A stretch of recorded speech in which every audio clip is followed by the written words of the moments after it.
Rylee N. As of early 2020, only 6 states require high school students to complete a semester-long, standalone personal finance course, according to Michael R. Roberts, who has a PhD in economics and has been a professor for 25 years in the journal Knowledge of Wartime, published in February of 2021. Everyone in this room has taken a personal finance course at our school and seen the tremendous benefits.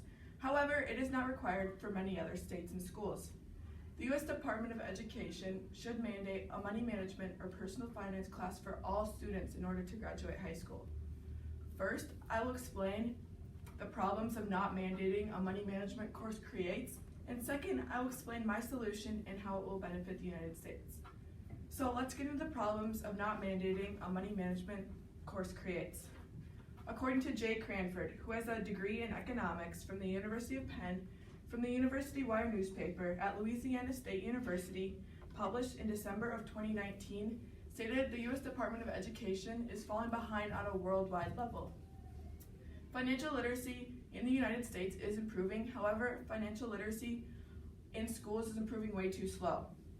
Many states don't feel the need to teach personal finance and are apprehensive to implement requirements into their curriculum because it is not a subject that shows up on standardized tests. According to Joshua J. Beck, who has a PhD in instructional management and leadership in the journal Education Sciences, published in June of 2021, stated that 23 states have mandated an economics course in order to graduate high school.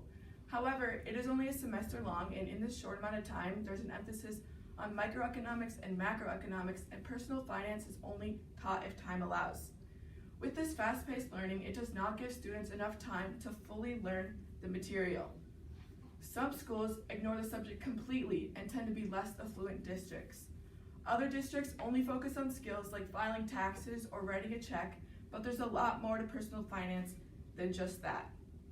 According to Zhu Chin Matina Peng, who has a master's degree in business administration from the State University of New York at Buffalo, in the journal JFAM Econ, published in December of 2018, stated that financial literacy amongst adults, especially young adults, is very low. They presented a survey and 2/3 of the Gen Z population could not answer more than half of the financial questions correctly. A study published in 2020 from a researcher at Montana State University found that financial requirements in high school led to higher credit scores amongst young adults. Another problem is the availability of teachers. Many teachers don't feel qualified to teach these personal finance courses.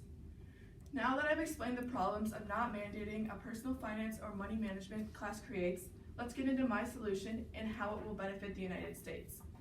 My solution requires more involvement from the government at both the state and federal levels. According to B. Douglas Berringham, who has a PhD in economics from the Massachusetts Institute of Technology, in the Journal of Public Economics, published in May of 2019, stated that early exposure to financial concepts may increase comfort and familiarity with financial matters. The objective of the personal finance curriculum is to equip students with decision-making skills that will prove to be useful in their adult lives.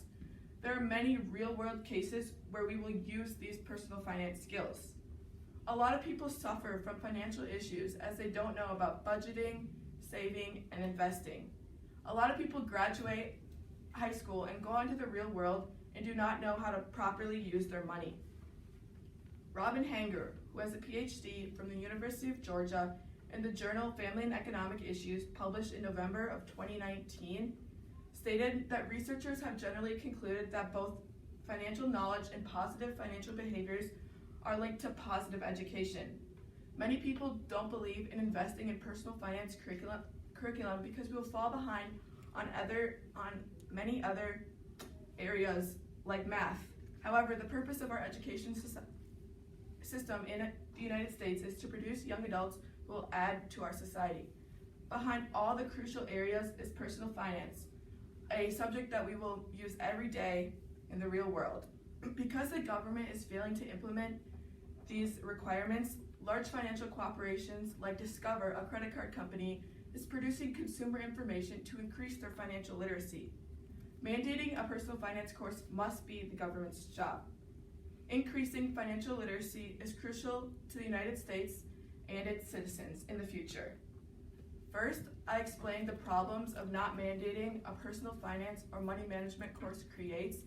And second, I explained how my solution will benefit the United States. The U.S. Department of Education should mandate a money management or personal finance class for all students in order to graduate high school. The Department of Education needs to step up and require a semester-long, standalone personal finance course for all states instead of the 6 states that currently mandate it now. If we implement my solution, all students throughout the United States will graduate high school with a higher financial knowledge.